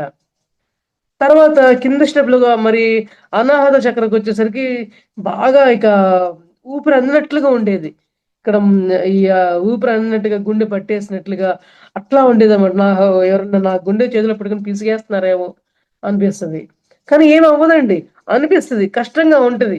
కానీ ఆ తర్వాత జరిగే అద్భుతాల గురించి గనక అనుభవాలు ఉన్నవాళ్ళు గనక చెప్తే అది నిజం కాదు, అబద్ధం అబద్ధం కాదు, నిజమే అని నమ్మగలిగితే మరి వాళ్ళు ఆ ప్రయత్నం ఆ క్షణం నుంచే మరి చేయగలరండి. ఓకేనా మాస్టర్స్. మరి తర్వాత మరి కడుపులో ఎట్లా ఉంటదంటే మోషన్స్ విపరీతమైన లూజ్ మోషన్స్, కడుపులో నొప్పి, మరి యూరిన్, మోషను ఒకేసారి పాస్ అవుతా ఉంటాయి. అంటే ఈ సహస్రారం నుండి ఈ యూరిన్ పాస్ అయ్యి ఈ మూలాధారం వరకు జరిగే ప్రతి ప్రక్రియ ఎట్ ఏ టైమ్ ఒక్కసారే జరిగేది నాకు. అందరికి ఒక్కసారి జరగదండి. ఒక్కొక్కళ్ళకి ఎందుకంటే చాలా మంది నేను విన్నాను కాబట్టి నేను చెప్తున్నా. ఒక్కొక్కళ్ళకేంటి తలనొప్పొస్తుంది. లేదంటే వామిటింగ్స్ అవుతాయి. లేదంటే కడుపులో నొప్పొస్తుంది. లేదంటే హార్ట్ పట్టేసినట్లుంటుంది. లేదంటే బాగా లెగ్ పెయిన్స్ ఉంటాయి. ఇట్లా ఒక్కొక్కటి సెపరేట్‌గా వాళ్ళకేం అవసరమో అది ఉంటుందే తప్ప, ఇట్లా టాప్ టు బాటమ్ అనేది వెరీ, వెరీ రేర్‌గా జరుగుతుందంటండి. ఎందుకంటే సీనియర్ మాస్టర్‌ని నేను కనుక్కున్నప్పుడు ఆ మాస్టర్ చెప్పారు. "నీకిలా జరుగుతుందంటే నీ యొక్క గత జన్మల సంస్కారాలు ఎంత భయంకరమైనవి నువ్వు తీసుకొచ్చుకున్నావంటే లెక్కలేని విధంగా ఉన్నాయి." లోపల నీ యొక్క అజ్ఞానం అయితేనేమి, నీ యొక్క అనారోగ్యం అయితేనేమి ఎంత ఘోరంగా ఉన్నాయంటే, మరి అయన్నీ క్లీన్ అవ్వాలి అంటే ఇయన్నీ నీకు లోపల ఈ శుద్ధి జరగాల్సిందే. నువ్వు ఓర్చుకో. నేను ఓర్చుకోలేకపోతున్నాను అని చెప్పి ఏడ్చేదాన్ని. కానీ నువ్వు ఏడవద్దు. నువ్వు తట్టుకో, ఓర్చుకో. నువ్వు మాస్టర్స్ నాకు ఆ తట్టుకునే శక్తినివ్వండి. నన్ను అద్భుతంగా తయారు చేయవండి. ఇట్లా పాజిటివ్ యాటిట్యూడ్‌తో మీరు ప్రార్థించండి మాస్టర్స్‌ని మీ లోపల. ఇంక చాలు. ఇంక చేసిన శుద్ధి చాలు. నేనింక తట్టుకోలేకపోతున్నాను. నాకింక చాలని చెప్పి మీరు ప్రార్థించుకోండి. మీరు ఇంకా ప్రార్థించుకునే టైంలో నాకియన్నీ జరుగుతున్నాయి కాబట్టి నేను అద్భుతంగా తయారవుతున్నాను. నేను జ్ఞానవంతురాలినవుతున్నాను. నేను అద్భుతమైన ఆరోగ్యవంతురాలుగా నేను తయారవుతున్నాను అనే పాజిటివ్ మైండ్‌లో ఉంటూ దృష్టిని అటుపెట్టండి. జరిగే ఆ యొక్క నొప్పుల మీద పెట్టొద్దు. అని చెప్పి నన్ను గైడ్ చేస్తా ఉండేవాళ్ళండి. ఎందుకంటే నాకు ఫస్ట్ టైమ్, సెకండ్ టైమ్ జరిగిన సమయంలో మరి సీనియర్ మాస్టర్ అయిన శ్రీ మునిబాబు గారు మాకు ఇట్లా జూమ్ క్లాస్ లాగా కంటిన్యూ లైవ్‌లో ఉండేవాళ్ళనమాట ఆయన. మాకిట్లా జరిగినప్పుడు చెప్పడానికి, భయపడకుండా చెప్పడానికి. అట్లా ఎన్ని సార్లు ఉండేవాళ్ళంటే నాకది ప్రాసెస్ జరగడం మొదలుపెట్టినప్పటి నుంచి ఎండ్ అయ్యే వరకు ఆయన ఇట్లా లైన్‌లోనే ఉండేవాళ్ళండి. "భయపడొద్దు మేడం భయపడొద్దు. తట్టుకోండి. మీరు చాలా అద్భుతంగా తయారవుతున్నారు. పాజిటివ్ యాటిట్యూడ్‌తో ఉండండి. ఆనాపానసతి ధ్యానంలో నువ్వొచ్చావంటే 5, 600 జన్మలు దాటుకుంటూ వస్తే గాని ఈ యొక్క ధ్యానంలోకి రాలేరు. వచ్చారు అంటే మీరు జరుగుతున్నాయి అంటే మీకు ఎన్ని జన్మల కర్మలు దగ్ధమవుతున్నాయో, మీ యొక్క 2,72,000 నాడుల్లో మరి నిక్షిప్తమైన యొక్క ప్రారబ్ధ కర్మలు మరి ఆ దగ్ధమయ్యే సమయంలో ఇటువంటివే జరుగుతూ ఉంటాయి. మరి ఎన్ని మరి ఈ జన్మలో మీరు లెక్కలేనన్ని కర్మలు మీరు తీసుకొచ్చుకున్నారు. అవన్నీ గూడా మీరు అనుభవించవలసిందే. అవన్నీ చెప్తూ ఉన్నారండి. అవన్నీ చెప్పేటప్పుడు కూడా నిజంగా నా కర్మలు ఇలా పోతాయా? ధ్యానంలో పోవచ్చు కదా! ఈ నాడీమండల శుద్ధి ఎందుకు? ఈ కుండలిని రైజింగ్ ఎందుకబ్బా? ఇంత ఇబ్బంది పెడుతూ పోవాలా? అని చెప్పి నేను అనుకునేదాన్నండి అప్పుడు గూడా. మాస్టర్ ఎంత గైడెన్స్ చేస్తున్నా అలా అనుకునేదాన్ని. కానీ అక్కడే ఒక అద్భుతం జరిగింది. ఏం అద్భుతం అంటే 'ధ్యాన జగత్' అనే బుక్కు నేను చెప్పాను కదా! ఇందాక. మా ఇంట్లో 100, 150 ఉన్నాయని. ఆ బుక్స్ చదవడం మొదలుపెట్టా స్వాధ్యాయం. ఫస్ట్ టైమ్ జరిగిన 'ధ్యాన జగత్' బుక్‌లో ఏముందంటే, నువ్వు తీసుకొచ్చిన ప్రతి కష్టము, నష్టము, అవమానము అన్నీ కూడా నువ్వు ఆత్మలోకాల నుంచి నువ్వు తీసుకొచ్చుకున్న ఎంపికలే. ఇంక నీకెందుకు భయము? ఇంక నీకెందుకు బాధ? నువ్వు పొందే అవమానం ఏముంది ఇందులో? నువ్వు పడే కష్టమేముంది? నువ్వు తెచ్చుకునే నువ్వు పడుతున్నావు. మరి ఎన్ని నువ్వు సహిస్తే, భరిస్తే నువ్వు ప్రక్షాళన అయిపోతావు అని చెప్పి ఆ బుక్‌లో నేను చదివానండి. ఈ యొక్క మనోభావనల నుంచి నువ్వెప్పుడైతే విడుదలవుతావో, దాన్నే ముక్తి అంటారు. దాన్నే మోక్షం అంటారు. నువ్వు ఏ భావాల నుంచి నువ్వు విడుదలవుతావో, ఆ విడుదలే నీకు మోక్షము. మరి మోక్షము అంటే మరి కొండ కోణల్లోకి వెళ్లి మునుల్లాగా, ఋషుల్లాగా నువ్వు ధ్యానం చేస్తూ ఉంటే అదే కాదు ధ్యానమనేది. మనం చక్కగా ఆనాపానసతి ధ్యానంలో మన యొక్క గొప్పతనం ఏంటంటే, మరి మధ్య మార్గం మనది. మన ఇంట్లో ఉంటూనే మరి ఋషులు, మునుల రోజుల్లో వాళ్ళు చేసే యొక్క తపస్సులు అంతా కూడా మన ఇంట్లోనే కూర్చొని అటు ప్రాపంచికంగాను, ఇటు ఆధ్యాత్మికంగాను మనం ఒకే సమయంలో ఎదుగుతూ ఉండే యొక్క అద్భుతమైన ధ్యానం ఇందులోనే ఉంది. నువ్విందులో రాగలిగావంటే నువ్వు ఎన్ని కర్మలు తొలగించుకోబట్టే నువ్విలా రాగలిగావు. ఇదే నీకు మోక్షం అని చెప్పి నేను చదివానండి. సరే చదువుతాం. ఎంతోమంది ఎన్నో బుక్స్ చదువుతాం. కానీ అప్పటికప్పుడు మనలో ఆ యొక్క పరిపక్వత రావాలి కదా! కానీ నాలో ఆ యొక్క స్పాట్‌లో వచ్చిన పరిపక్వత మాస్టర్స్ ఆ రోజు నుంచి స్టిల్ ఈ రోజు వరకు అంటే ఇది జరిగి 2 సంవత్సరాలు 2.5 సంవత్సరం అవుతుందండి. అయితే ఒక హ్మ్, ధ్యానంలోకొచ్చిన 2 ఏళ్ల వరకు ఇయన్నీ గూడా జరుగుతూ, స్వాధ్యాయాలు చేస్తూ, ఆ స్వాధ్యాయాలు చేస్తూ ఉన్నవన్నీ ప్రాసెస్ ద్వారా నేను పోగొట్టుకుంటూ, మరి ఇయన్నీ ఈ యొక్క జ్ఞానాన్ని అప్పటినుంచి నేను పంచుతూ ఉండేదాన్ని మాస్టర్. అందరికీ కూడా ఈ అనుభవాల్ని పంచడమే నా యొక్క లక్ష్యంగా పెట్టుకున్నా. పత్రి సార్ చెప్పిందే నా చెవిలో బాగా ఎక్కించుకున్నా. అనుభవాలు చెప్పండి, అనుభవాలు పంచండి, అనుభవ జ్ఞానం మించిన జ్ఞానమే లేదు. నువ్వెన్ని పుస్తకాలు చదివావా? నువ్వెంత ధ్యానం చేసావా అని కాదు. నీకు తెలిసింది ఏదైనా కొంచెమైనా సరే ఏ వస్తే ఏ చెప్పు, బి వస్తే బి చెప్పు అన్నారు. అదేంటి ఆ మాట అనుకున్నా. కానీ నువ్వు తెలిసిన ఆ ఏ చెప్పడం నువ్వు మొదలు పెడుతూ ఉంటే నువ్వు జెడ్ వరకు చెప్పగలిగే స్థాయి నీకు మాస్టర్స్ ఇస్తారు. నువ్వంత జ్ఞానవంతురాలాగా నువ్వు ఎదుగుతూ ఉంటావు. అని చెప్పే ఈ స్వాధ్యాయాల వల్ల నేను ఎంతో ఎదుగుతూ ఉండటం వల్ల అలా జరుగుతూ వచ్చింది మాస్టర్స్. మరి అట్లా నాకు కనీసం ఈ మధ్య మధ్యలో ఏం జరుగుతూ ఉండేదంటే, మన ప్రతిసారి ఏమంటారంటే, "మౌనంగా ఉండండి" అని చెప్పనేవాళ్ళు. మౌనం ఎట్లా వచ్చేదంటే, మనం సాధన చేస్తాం. మరి వాక్క్షేత్రము, భావనా క్షేత్రం, హ్మ్, ఆహ్, చేష్టా క్షేత్రం అన్నారు. ఈ క్షేత్రాల్లో మనం ఎలా సాధిస్తాము? మరి ఇవన్నీ గూడా మరి ఎలా మనకి పొందడం జరుగుతూ ఉంది అంటే, మరి నాకు జరిగిన ప్రాసెస్ ఏంటంటే మాస్టర్స్ ఎగ్జాంపుల్‌గా ఒకటి చెప్తా అండి. సపోజ్ మన ఇద్దరం మాట్లాడుకుంటూ ఉన్నాం.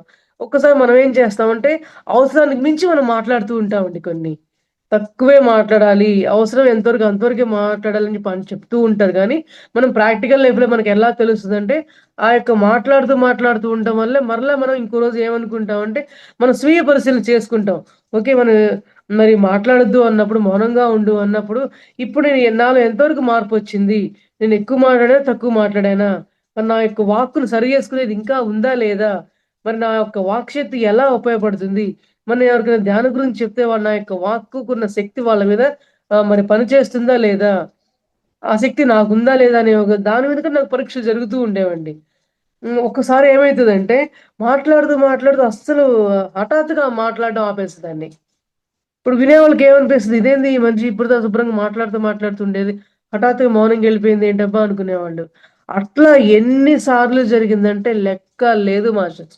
అంటే దానికేంటంటే సింబాలిజం నువ్వు ఇప్పుడు ఎక్కువ మాట్లాడుతున్నావు ఆపు. చాలు. అవసరం లేదు.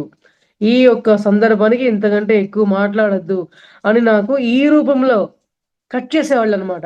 ఆ తర్వాత నేను మాట్లాడాలి అని ప్రయత్నించినా కూడా నాకు మాట్లాడలేకపోయేదాన్ని. మాట కూడా వచ్చేది కాదండి.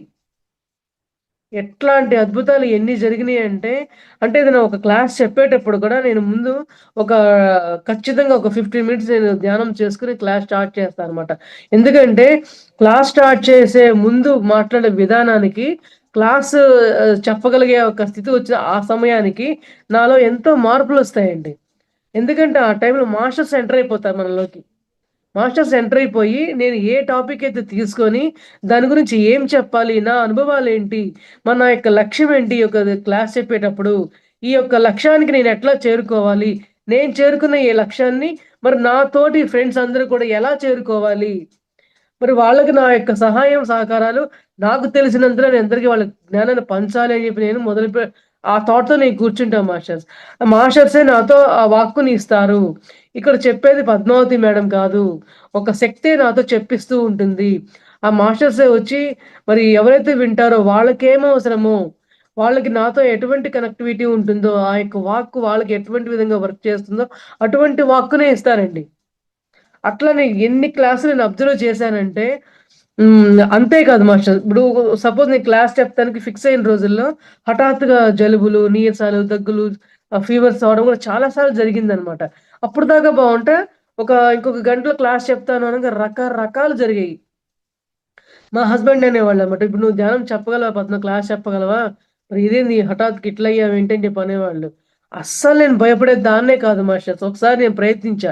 ఒకవేళ చెప్పడం నేను స్టార్ట్ చేస్తా. ఒకవేళ చెప్పలేకపోతే నేను ఆఫ్ చేస్తాను. అని అనుకున్న సందర్భాలు ఎన్ని వచ్చినియి అంటే పర్టిక్యులర్‌గా అటువంటి సందర్భాల్లోనే గంట జరిగే క్లాసు 2 గంటలు జరిగేదండి. వచ్చిన మాస్టర్స్ కదలకుండా అట్లే కూర్చుంటూ విని ఉండిపోయేవాళ్ళనమాట. అంటే అద్భుతాలు ఎలా జరుగుతాయంటే, అంటే నేను ప్రతి దాన్ని అంగీకార భావనలు బాగా పెంచేసుకున్నాను.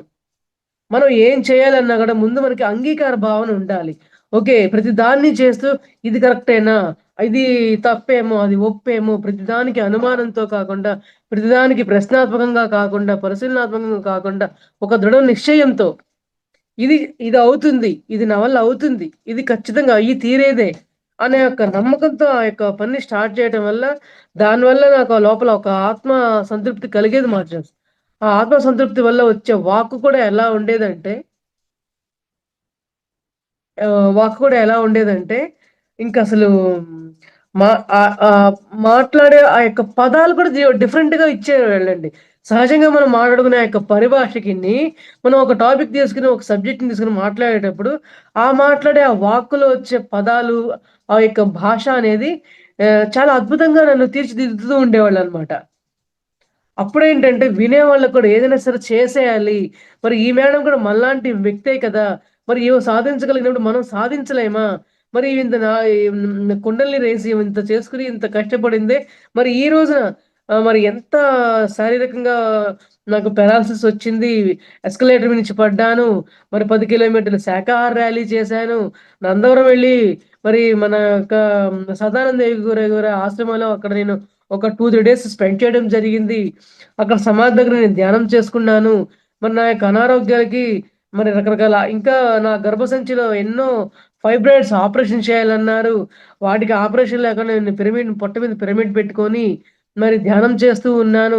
వీటన్నింటిని దాటుకుంటూ జ్ఞానాన్ని పెంచుకుంటూ, చెప్పుకుంటూ సుమారు ఈ యొక్క 2 సంవత్సరాల కాల వ్యవధిలో నేను సుమారు 150, 160 క్లాసులు నేను చెప్పుంటాను మాస్టర్స్. ప్రతి క్లాస్‌లోనూ నా అనుభవం లేనిది నేను ఏ విషయాన్ని నేను చెప్పనండి. ఎందుకంటే మనం తెలుసుకోవటం ముఖ్యం కాదు. నువ్వు ఎంతవరకు ఆచరించుకున్నావు? నీ లైఫ్‌లో నువ్వు ఇంప్లిమెంట్ చేసుకునేటప్పుడు నువ్వు దాన్ని గమనించుకోగలిగావా? నువ్వు ఆచరించుకోలేనప్పుడు నువ్వు ఎంత తెలుసుకున్నా కూడా వృధానే అన్న యొక్క మోటోలో నేను ఉంటాను మాస్టర్స్. అంతేకాదు మరి నాకు 35 ఏళ్ల సంవత్సరాల క్రితం నుంచి నా యొక్క డే టైమ్‌లో వచ్చే ఆ ఒక్క పెయిన్ కూడా నాకు ధ్యానంలో ఒకే ఒక్క రోజనమాట. ఏమైందంటే అట్లా అందరూ పిరమిడ్ గొప్పతనం గురించి చెప్తా ఉండేవాళ్ళు. ఏంటి పిరమిడ్‌కి అంత గొప్పతనం ఉందా? మాస్టర్స్ మరి నాకు ఏమో పెట్టుకున్నప్పుడు నాకు వైబ్రేషన్స్ వల్ల పిరమిడ్ పడిపోతూ ఉండేది. నాకేమో అనుభవాలు రావట్లేదు. నాకెలాగోలా తెలియపరచండి అని చెప్పని ఒక్క క్షణం అనుకున్నాను మాస్టర్స్ ఒకరోజు. పొట్ట మీద పెట్టుకున్నా. అప్పుడేమైందంటే ఎన్నో వేల పాములు నా పొట్టలో. ఎట్లా అంటే మాస్టర్‌లొచ్చి ఇలా తీసి ఇట్లా తోడేస్తున్నారండి. ఇటు బయటికి ఇట్లా చేతులతో పెట్టి ఇలా తోడి ఇట్లా బయటేస్తున్నారన్నమాట. అది నేను చూసుకుంటున్నా. నన్ను నేను చూసుకుంటున్నా. నాలో ఇంత బ్యాడుందా? ఇంత నెగెటివ్స్ ఉన్నాయా? ఇన్ని కర్మలున్నాయా? ఇవన్నీ మాస్టర్స్ ఇలా తీసేస్తున్నారా బాబోయ్! అని నాకు నా మీదే ఆశ్చర్యమేసింది. ఎలర్జిటిక్‌గా అనిపిచ్చింది. ఇంకా ఆ ఫీల్డ్‌లో ఉన్నాను. హఠాత్తుగా మరి ధ్యానంలో నేను బయటికి రావడం జరిగింది. అప్పుడు జరిగిన ఆ యొక్క ప్రాసెస్ వల్ల మాస్టర్స్ ఈ 2.5 సంవత్సరంలో నాకు డే టైమ్‌లో కడుపులో నొప్పి కానీ, నీరసం కానీ, నేను తిరగలేకపోవడం గానీ జరగలేదండి.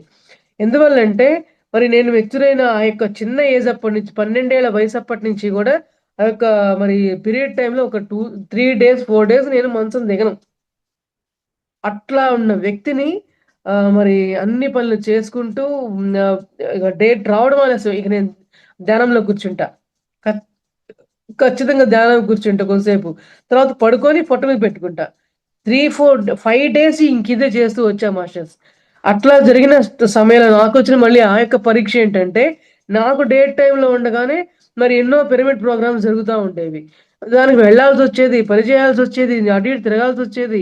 డేట్ టైమ్‌లో కాలు కూడా నేను కింద పెట్టను వ్యక్తిని నేను. ఆ టైంలో ఎంతో తిరగడం జరిగేదనమాట.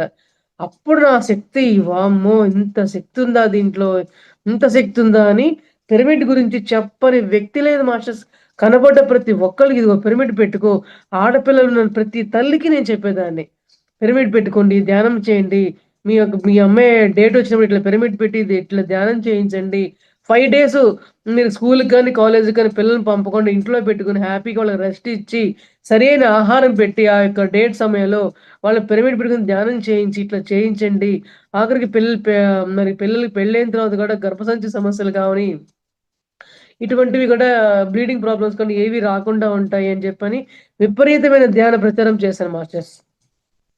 మరి అట్లా చేస్తూ, చేస్తూ ఉన్నప్పుడు మరలా ఇప్పుడు నాకేమైందంటే ఒక 6 మంత్స్ బ్యాక్ గర్భసంచి మీద గడ్డలొచ్చినాయంట. ఆ గడ్డలు ఎలా ఉన్నాయంటే డాక్టర్ గారు ఏం చెప్పారంటే వటవృక్షంలా ఉన్నాయంటండి. అంటే అంత థిక్‌గా దగ్గరగా థిక్‌గా వందలున్నాయంట. "నీకు మెడిసిన్ లేదు సర్జరీ చేయాల్సిందే. నువ్వు సర్జరీ చేయించుకో" అని చెప్పన్నారు. కానీ నాకెటువంటి సింప్టమ్ లేదు దాని తాలూకు. ఏ పెయిన్ గాని, నీరసం గాని ఏం లేవు. ఇక నేను అప్పటినుంచి నాకు తెలిసినప్పుడు నేనేం చేస్తున్నా అంటే మరలా పొట్ట మీద పిరమిడ్ పెట్టుకొని, మరలా ధ్యానం చేయడం మొదలుపెట్టాను మాస్టర్. అంటే మధ్యలో ఆపలేదు. డేట్ టైమ్‌లో చేస్తాను. అంటే విడి రోజుల్లో కూడా చేయటం మొదలుపెట్టా అన్నమాట. ఈ ఫైబ్రాయిడ్స్ నాకు కరిగిపోవాలి. ఈ ఫైబ్రాయిడ్స్ ఆపరేషన్ నాకు జరగకూడదు. మాస్టర్స్ మరి నాకు ఈ యొక్క శక్తిని, నా యొక్క సాధన పటిమని తెలియపరచాలి. ఈ యొక్క విషయాన్ని నేను అందరికి చెప్పాలి. ఇంకా పిరమిడ్ శక్తి నేను ఇంకా అనుభవించాను. ఇంకా ఇంకో పై మెట్టు ఎక్కాను. ఆ ఎక్కిన విషయం అందరికి తెలియపరచాలని చెప్పి నేను ప్రయత్నం చేస్తూ ఉన్నాను మాస్టర్స్. మరి మాస్టర్స్ నాకు ఎంతో శక్తినిస్తున్నారు అని నేను బాగా ప్రగాఢంగా నేను నమ్ముతూ ఉన్నాను. సరే ఇటువంటి విధంగా నా యొక్క ధ్యాన ప్రయాణం కొనసాగుతూ ఉంది మాస్టర్స్. మరి నా యొక్క నాడీ మండల శుద్ధి వల్ల అయితేనేమి, మరి కుండలిని రైజింగ్ జరగడం వల్ల అయితేనేమి, శారీరకంగా తాత్కాలికంగా ఎంతో బాధపడ్డాను. కానీ అందరూ ఒకటేలాగా ఉంటారని రూల్ లేదు. మొన్న ఈ మధ్య మాస్టర్ మనకి గుర్తుందో లేదో మన జూమ్ క్లాస్‌లోనే సాంబశివరావు సార్ గారు క్లాస్ చెప్పారు. గుర్తుంటే అందరికి గూడా సాంబశివరావు సార్‌కి సెకండ్ డే చెప్పిన క్లాస్‌లో పత్రి సారు ధ్యాన మహాచక్రంలో బా "నీకు సాంబశివరావు నీకు కుండలిని యాత్ర జరిగిపోయింది" అని చెప్పారంట. అదేంటండి కుండలిని యాత్ర జరిగితే నొప్పులుంటాయి, రకరకాల వైబ్రేషన్స్ ఉంటాయి గదా! నాకయేం లేవు గదా! మీరు చూస్తే అయిపోయినాయి అంటారేంటి అన్నప్పుడు, ఆ రోజు నేను క్లాస్‌లో జాయిన్ అయినప్పుడు, "సార్ ఇట్లా నాకు జరిగుండుంటే నేను ఎంత హ్యాపీగా ఉండేదండి" అని చెప్పి ఆ రోజు నేను నవ్వుతూ అన్నా అనమాట. చూడండి మరి ఆయనే అన్నారు ఆ మాట. ఆయనే నమ్మలేకపోయారు. "నీకేమి అన్ని ఏ నొప్పి, నీరసం లేకుండా జరిగిపోయినాయి" అంటే, మరి ఆయన ఎన్ని అద్భుతమైన కర్మలు చేసుకొని ఈ జన్మ తీసుకున్నారో, ఎన్ని కర్మలు తొలగించుకొని రాబట్టి ఆయనకి ఏ నొప్పి, నీరసం లేకుండా ఆ యొక్క నాడీ మండల శుద్ధి గాని, మరి కుండలిని యాత్ర జరగడం గాని జరిగిందో చూడండి. ఎంత అద్భుతమో చూడండి. అంటే నాకీ యొక్క కర్మ ఫలాల వల్ల నాకిలా జరిగింది. ఇంకొకళ్ళకి ఇంకొక కర్మలు, ఇంకొకళ్ళకి ఇంకొక కర్మలు. అసలు ఒక్కొక్కళ్ళు జరగకపోవచ్చు. అంతకుముందు జన్మలో జరిగిన వాళ్ళు ఉండొచ్చు. ఇక రాబోయే జన్మలో జరగొచ్చు. అంతే కదా! కాకపోతే ఇప్పుడు మనం చేసేదేంటంటే ఇలా ఉంటుంది. ఇలా జరుగుతుంది. ఎవరు కూడా భయపడవద్దు. మాస్టర్‌ల దగ్గర నాలెడ్జ్ తీసుకోండి. మరి నిరంతరం ధ్యానం చేయండి. సజ్జన సాంగత్యం చేయండి. స్వాధ్యాయం చేయండి. ముఖ్యంగా నీకేం తెలిసినా కూడా ఆ ఒక్క విషయాన్ని ఆచరించుకునే ప్రయత్నం చేయండి. ఇటు విన్నామా, ఇటు వదిలేసామా కాదు. మీ అంతరంగంలోకి మీరు ప్రయాణించండి. ఆత్మబలం అంటే ఎట్లా ఉంటుంది? ఆత్మశక్తి అంటే ఎలా ఉంటుంది? మరి ఈ 2 ఏళ్ల నుంచి నేను పడ్డ ఈ యొక్క ఎన్నో రకాలైతే కావచ్చు. మరి ఆ యొక్క ఆత్మశక్తే గనక నాకు లేకపోయుండుంటే, నేను ఈ 2 ఏళ్ల నుంచి వెళ్ళిన డాక్టర్స్ ప్రతి ఒక్కళ్ళు నాతో ఏం చెప్పారంటే, ఆ సమయంలో నాకు బీపీ, షుగర్ రావడం కూడా జరిగిందన్నమాట. ఆ యొక్క సైడ్ ఎఫెక్ట్ కావచ్చు, కరోనా వ్యాక్సిన్ సైడ్ ఎఫెక్ట్ కావచ్చు, అవి కూడా ఎంటర్ అయ్యాయి. కానీ డాక్టర్‌లేమన్నారంటే, బీపీకి అప్పుడున్న పవర్ ప్రకారం ఇస్తే 1000 పవర్ ఇస్తారంటండి. పెద్ద పెద్ద డాక్టర్‌లు హాస్పిటల్‌కెళ్తే 1000 పవర్ ఇస్తారంట. కానీ నాకిచ్చిన పవర్ ఏంటో తెలుసా అండి? 30. అసలు ఆ టాబ్లెట్ వేసుకోకపోయినా పర్వాలా. మరి డైట్ ఫాలో చేయటం గాని, ధ్యానం చేయటం గాని, ఎప్పటికప్పుడు మరి మాస్టర్ దగ్గర నుంచి నాలెడ్జ్ తీసుకుంటూ నేనెలా ఉండాలి? మరి నా బాడీలో జరిగిన ఆ పారాలిసిస్ తాలూకు గట్టిగా రాయిలా అయిపోవటం గాని, తిమ్మిర్లు గాని, ముద్దుగా అయిపోవడం గాని, ఇప్పుడు చలికాలం అసలే. చలి తగిలితే ఒళ్ళు కొంకరలు పోతాయి. ఏ నొప్పులు, నీరసాలు లేని వాళ్ళకే అన్‌ఈజీగా ఫీల్ అవుతూ ఉంటారు. ఇప్పుడు అందరూ అంటారు. మరి నా శరీరంలో ఇన్ని మార్పులు జరిగినా గూడా నేను ఏ రోజు కేక్‌మంటూ లేకుండా స్టిల్ ఈ రోజుకి కూడా కొన్ని ఉండి, కొన్ని లేక అట్లా జరుగుతూ ఉన్నప్పుడు అన్నిటిని బ్యాలెన్స్ చేసుకుంటూ వస్తున్నప్పుడు నేను హాస్పిటల్‌కెళ్తే డాక్టర్ గారు పేషెంట్‌ని తీసుకురమ్మా అంటారే తప్ప నన్నే పేషెంట్ అని ఏ డాక్టర్ నమ్మలేకపోతున్నారన్నమాట. నువ్వు చూస్తే ఇలా ఉన్నావు. రిపోర్ట్‌లు చూస్తే ఎలా ఉన్నాయి. నీకే సింప్టమ్ లేవంటున్నావు. ఇదెలా పాసిబుల్? అంటే నా యొక్క మనోశక్తి వల్లే పాసిబుల్. నా యొక్క ఆత్మ బలం వల్లే అదంతా కూడా నేను సాధ్యపరుచుకున్నాను. అన్ని పనులు చేసుకుంటున్నాను. నిరంతరం ధ్యానం చేసుకుంటాను. స్వాధ్యాయం చేస్తాను. ఇంట్లో పనులు చేసుకుంటాను. మరలా క్లాసెస్ చెప్తూ ఉంటాను. ఆహ్, కళ్యాణ మండపాల్లో పౌర్ణమి ధ్యానం క్లాసులు పెడతాం మేము ప్రతి నెల కూడా. అక్కడ క్లాసెస్ చెప్తుంటాం. మరి ప్రతిరోజు కూడా ఎంతమందో మాస్టర్‌లు కాల్ చేసి మరి ఆ యొక్క ధ్యానంలో వచ్చిన ఆ యొక్క డౌట్‌లకి క్లారిఫికేషన్స్ ఇస్తూ ఉంటాం కానీ, ఇది నిరంతరం కొనసాగుతూనే ఉంది మాస్టర్ 2, 3 ఏళ్ల నుంచి. ఆగలేదు ఈ ప్రయాణం అనేది. అంటే 2001లో ప్రయాణించిన ఆ యొక్క ధ్యాన సాధన, ఆనాపానసతి ధ్యానం వరకు నన్ను లాక్కొచ్చి, ఇప్పటికి అందులో వచ్చిన జ్ఞానాన్ని నేను తెలుసుకుంటూ, ఇంకా ప్రయాణం ఆగలేదు మాస్టర్స్. ఇప్పటి వరకు జరిగిన ప్రయాణం మాత్రమే నేను చెప్పాను. ఇంకా ప్రయాణం ఉంది. మనం మరణానంతరం వరకు మనకి ఎంతవరకు భూమి మీద మన యొక్క ప్రయాణం సాగుతుందో అంతవరకు మాస్టర్లు మనకి అనుభవాలు ఇస్తూనే ఉంటారు. మళ్ళీ మేడం ఏ 3 నెలలకో, 6 నెలలకో మళ్ళీ అనుభవాల క్లాసులు పెడతారండి. అప్పుడు నేను మళ్ళీ చెప్తా. అంటే ఇది నెవర్ ఎండింగ్ స్టోరీ అనుభవాలనేది. సో, ఈ అనుభవాల వల్ల మనం ఎదగాలనేదే ఇక్కడ మనకి మాస్టర్లిచ్చిన సందేశం కాబట్టి, మరి ఎవరికైనా వాళ్ళకి కూడా ఇట్లా వైబ్రేషన్స్ ఏమైనా వస్తున్నా కూడా, ఏదైనా జరుగుతున్నా కూడా, ఇదేంటో, అదేంటో, మరి నాకు ధ్యానంలోకొచ్చినా కూడా నాకు లాభాలు లేవే, అది జరగలేదే, డబ్బులు రాలేదే, మా పెళ్ళిళ్ళు అవ్వలేదే, ఇట్లా ప్రాపంచికంగా లాభాల కోసం చూడొద్దు. నీ అంతరంగంగా ప్రయాణం చెయ్యి అని అన్నారే గాని ప్రతిసారి నువ్వు ధ్యానం, ధ్యానం కోసమే చెయ్యి. ఆరోగ్యం బాగుపడితే మంచిదే. నువ్వు నో డాక్టర్, నో మెడిసిన్ అన్నారు. కానీ నో మెడిసిన్, నో డాక్టర్ అన్నా కూడా మూర్ఖంగా కూడా కొంతమంది చేసి, ఈ యొక్క ధ్యానంకి విలువ లేకుండా చేసేవాళ్ళు కూడా ఉన్నారు మాస్టర్స్. ఇప్పుడు నేను చేశాను అంటే డాక్టర్ యొక్క పర్యవేక్షణలో నేను ధ్యానం చేసుకుంటూ, మాస్టర్‌ల యొక్క గైడెన్స్ తీసుకుంటూ చక్కగా నేను ప్రయత్నించాను కాబట్టి నేను ఎటువంటి ఎఫెక్ట్ నేను పడలేదు. నేను మానేసినా కూడా. చాలామంది ఒక నాలెడ్జ్ లేకుండా నో డాక్టర్, నో మెడిసిన్ అన్నారు కదా! అని నాలెడ్జ్ లేకుండా చేస్తుంటారండి. వారి వల్ల ఏమవుతుందంటే చాలామంది ప్రజలకి వీటి మీద ఒక సదభిప్రాయం లేకుండా ఉండేవాళ్ళు కూడా చాలామందిని నేను చూసాను మాస్టర్. అందువల్ల పర్టిక్యులర్‌గా ఈ పాయింట్ కూడా నేను చెప్పడం జరుగుతుంది. అందువల్ల ఏంటంటే మరి మనకి ఇవన్నీ కూడా నాడీ మండల శుద్ధి అనేది చాలా అద్భుతమైన ప్రక్రియ. అందరం గూడా చక్కగా సాధనలు చేసుకోవడం ద్వారా మన కర్మలను దగ్ధం చేసుకుందాము. ఆత్మజ్ఞానంగా ఎదుగుతూ ఉందాము. ప్రతి చిన్న విషయాన్ని అంటే నన్నేమంటారంటే అందరూ కూడా హాస్పిటల్‌కి వెళ్ళేటప్పుడు "నువ్వు పేషెంట్‌లా ఉన్నావా? నువ్వే డాక్టర్‌లా ఉన్నావు" అంటారన్నమాట. ఎంతమందో అంటారు మాష్ అట్లాగా. నేనేమన్నాను తెలుసా?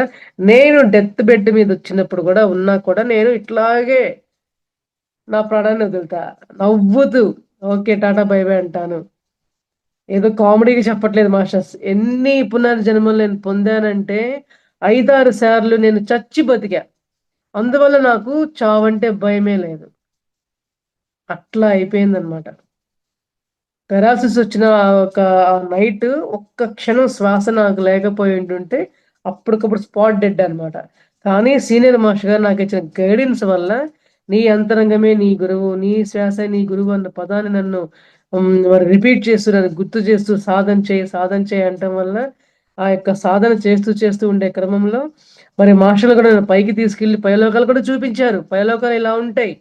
చూడు నువ్వు పైలోకాలు ఎలా ఉంటాయి మరి అని అంటూ ఉంటావు కదా! ఆ డౌట్ క్లియర్ చేసుకో అని చెప్పి నాకు క్లియర్ చేసి మరలా కిందకి తెచ్చారండి. నీకింకా భూమి మీద టైం ఉంది. కానీ చూపిద్దామని తీసుకెళ్ళాం అంతే తప్ప నీకింకా ఉందని చెప్పి నాకు పర్టిక్యులర్‌గా చూపిచ్చారు. సో, అందువల్ల ఏంటంటే మాస్టర్స్ మరి ప్రతి ఒక్కళ్ళం కూడా ఆనాపానసతి ధ్యానాన్ని నిరంతర సాధన చేస్తూ ఉందాము. మరి ఉచ్ఛ్వాస, నిశ్వాసాలతో కూడుకొని అందరం కూడా మన శ్వాసనే మన గురువుగా భావించి, మన ఆత్మలోకాల్లో ఉన్న మాస్టర్స్ మన కంటికి మనకి ప్రాపంచికంగా మన కంటి ముందుండుంటేనే ఆ గురువుని మనం తీసుకున్నట్టు కాదు మాస్టర్స్. ఎందుకంటే చాలామంది ఇప్పుడు అనుభవాల క్లాసుల్లో ఉన్నప్పుడు పత్రి సార్‌తో ఇంటరాక్షన్ ఉన్న వాళ్ళతో క్లాసులు కూడా చెప్పిస్తుంటారండి. మాకు బత్రిసార్‌తో ఫిజికల్‌గా లేకపోవచ్చు. సూక్ష్మంగా ఉంది అని చెప్పడానికి నేను ఎంతో ఆనందిస్తాను. ఎంతో గర్వపడతానండి. ఎందుకంటే మరి సూక్ష్మంగా చూడగలగడం, ఆ సార్ ఏం చెప్పిందో అది జరగడం అనే ప్రయత్నం చాలా అద్భుతమైనది. యొక్క సాధన అనేది నమ్మకం, సహనము అన్నీ గూడా అద్భుతంగా మనం పెంచుకోవాలి. మరి పెంచుకున్నది పంచాలి. Okay masters. మరి నాకు ఈ అవకాశం ఇచ్చిన మహోత్తర ఫౌండేషన్ రంగనాథ్ సార్‌కి ఆత్మపూర్వక ప్రణామాలు తెలియపరుస్తున్నాను. లలిత మేడం గారికి, మరి మహోత్తర టీమ్ మెంబర్స్ అందరికీ కూడా ఆత్మ ప్రణామాలు తెలియపరుస్తున్నాను masters. Thank you so much.